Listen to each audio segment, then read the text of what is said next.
Today we are going to discuss about some aspects of hypothyroidism in pregnancy. Thyroid is something we test for almost every mother, especially mothers who are having weight gain issues, mothers who are having some symptoms that may explain thyroid issues such as feeling cold, feeling too hot, or maybe bowel disorder, some sleep and appetite disorder. I agree that some of this is very common and some of these are overlapping symptoms of a very healthy pregnancy also. But that is very important that if you face such issues, it should be ruled out that you are carrying any thyroid disorder. What is the effect of hypothyroidism in mother on the baby? The fact that the baby in the first 2 to 3 months is unlikely to have any of its own thyroid hormones and is going to be totally dependent on the mother's thyroid status. And the initial months, the baby is actually going through a lot of development, especially related to the brain and spinal cord. So all the nervous tissue is being accumulated, and therefore, if your thyroid status is very disturbed, it can actually impact on this kind of development. Now, let us come to the fact about what is hypothyroidism. Hypothyroidism is when your thyroid gland is functioning suboptimally. This gland is present near your windpipe and it is a very crucial gland for existence, for survival. So when the thyroid gland produces the hormones, the active thyroid hormones, and they are not sufficient to maintain all kinds of functions such as the metabolism rate of your body, then it leads to a condition called as hypothyroidism. And the way to monitor is by doing a test called thyroid profile or thyroid stimulating hormone especially, which tends to increase in hypothyroid mothers. Now, what can hypothyroidism do to the mother? She may develop, miscarriages. There may be preterm births, there may be growth retardation issues in the baby, or she may develop high blood pressure. If we identify a thyroid issue with the mother during pregnancy, we usually refer or take consultation of an endocrinologist also.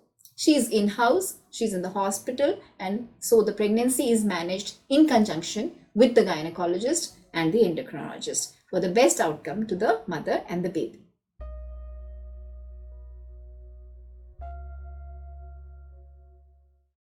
Now, mother's thyroid levels hugely influence baby's brain development. So it's very, very important that they maintain their TSH levels less than 2.5 in the first 12 weeks. And after that, the target relaxes to 3. So during pregnancy, based on the TSH levels, we initiate the thyroxine sodium medicine, and the dose largely depends on the weight of the patient.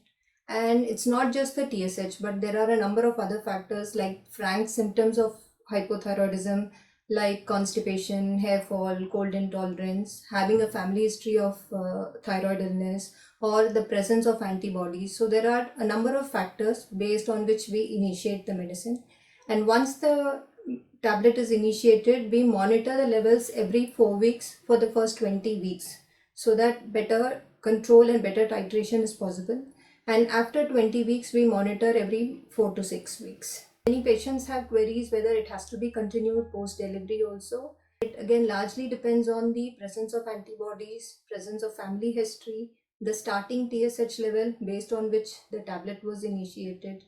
And if the antibodies are negative and if there are no such risk factors, we generally taper the medicine post-delivery. Patients also have a doubt about the dietary restrictions to be followed from thyroid point of view. We generally don't advise any dietary modifications. We just want the patients to be strict with their medicines. It has to be taken in empty stomach as the first thing in the morning, and there should be a gap of 30 to 45 minutes after taking the medicine and before you have something.